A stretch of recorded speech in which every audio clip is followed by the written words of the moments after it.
Hey guys, this is Mohammad Riaz and you're watching New Buy Roll. Let's start the video.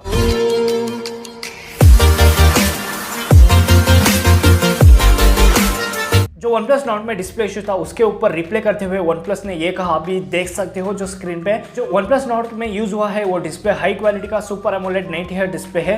इसलिए जो आप जब भी लो brightness करते हो ये जो रेड या ग्रीन या पिंक जैसा टिंट आपको डिस्प्ले में नॉर्मल मिलता है बोल के, मतलब OnePlus के हिसाब से जो high quality display super AMOLED या 90Hz या हो गया 120Hz, इसमें आपको नॉर्मल ऐसे प्रॉब्लम दिखते हैं, लेकिन ये एक प्रॉब्लम नहीं है बोल के OnePlus ने कहा। इसका मतलब हुआ जो सैमसंग ने 120Hz जो यूज़ किया है उनके S20 और S20 अल्ट्रा, उसमें तो लो क्वालिटी के डिस्प्ले हो गए शायद। म्यूजिक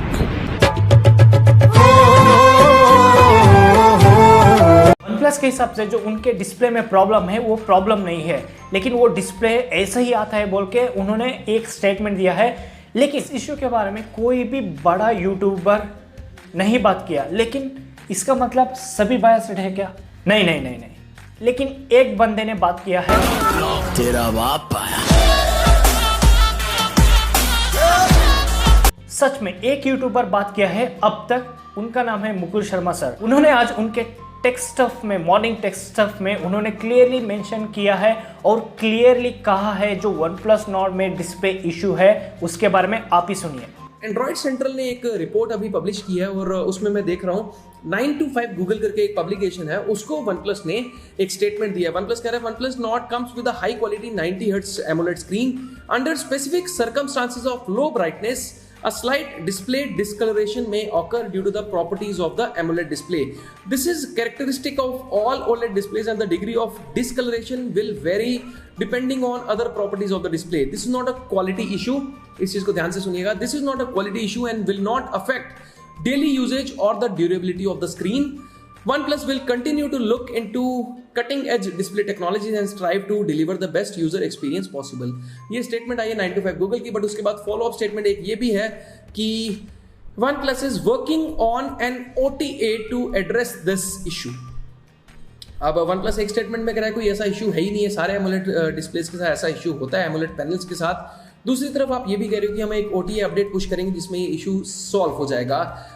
इससे मेरे को कुछ समझ नहीं आ रही कि क्या ये इशू है या नहीं है। सभी यूट्यूबर्स बायस नहीं होते, क्योंकि ऐसे कुछ यूट्यूबर्स रहते हैं डायरेक्ट बोलते हैं प्रॉब्लम है उसको प्रॉब्लम ही बोलेंगे, दूसरों की तरह बायस्ड होकर इसमें कुछ भी प्रॉब्लम नहीं, दी बेस्ट स्मार्टफोन बोल के नहीं बोलेंगे।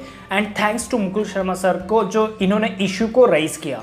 जो OnePlus Nord और OnePlus 8 Pro में जो डिस्प्ले इशू था, उन्होंने जो स्टेटमेंट दिया OnePlus ने वो ठीक नहीं था, क्योंकि यही रिफ्रेश रेट और यही सुपर एमोलेड उन सैमसंग ने बहुत सारे यूज किए हैं। सैमसंग स्मार्टफोन में कभी भी ऐसा इशू नहीं आया। जो डिस्प्ले के मामले में सैमसंग ने किंग है, लेकिन उनके डिस्प्ले में कभी भी ऐसा इशू नहीं आया।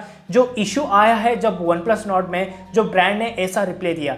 लेकिन अभी वेट करते हैं जो यूट्यूबर बात किया है, जो मुकुल शर्मा सर है, स्टफ लिस्टिंग आर्मी बोल के ट्विटर में आप चेक कर सकते हो, जो मुकुल शर्मा के नाम पे उनका आईडी है, और उन्होंने जो बात किया है वो सच में बात किया है। लेकिन दूसरे यूट्यूबर क्या कहेंगे बोल के वेट कर देखना चाहिए, क्योंकि सिर्फ एक यूट्यूबर से कुछ नहीं होगा, लेकिन सारे यूट्यूबर मिलके ये आवाज़ को उठाना चाहिए।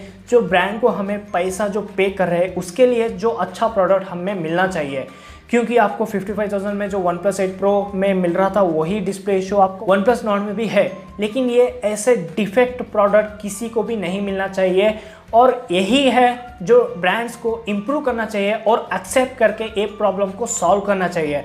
इसके अलावा ऐसे स्टेटमेंट देके जो डिस्प्ले में प्रॉब्लम है, हाई क्वालिटी डिस्प्ले यूज़ करते हैं हम लोग, इसमें कोई भी प्रॉब्लम नहीं, जब हमें ब्राइटनेस डिक्रीज करने के बाद ये सब कलर शिफ्ट होता है बोल के, मतलब ऐसे डिस्प्ले सभी ब्रांड्स ने यूज़ किया है और ऐसे प्रॉब्लम नहीं दिखे हैं। अगर प्रॉब्लम दिखे हैं तो एक्सेप्ट करके इसे सॉल्व करने का तरीका देखना चाहिए। ऐसे प्रॉब्लम को सारे यूट्यूबर्स मिलकर ब्रांड के तरफ इशारा करके बताना चाहिए ये प्रॉब्लम है बोल के, और कुछ लोग बायस्ड होके the best smartphone in this price segment बोल के कुछ भी प्रॉब्लम नहीं, कुछ भी कमियां नहीं बोल के आपको बता देंगे और गिव अवे भी अनाउंस कर देंगे। And thanks to Mukul Sharma sir जो ऐसे प्रॉब्लम को उन्होंने आवाज़ उठाई और उन्होंने उनके सब्सक्राइबर को बताया। हाँ गाइस, बस आज के लिए इतना ही रखते हैं। अगर वीडियो पसंद आए तो लाइक करना, शेयर करना, चैनल को सब्सक्राइब करना मत भूलना। Have a nice day and keep smiling. Bye bye.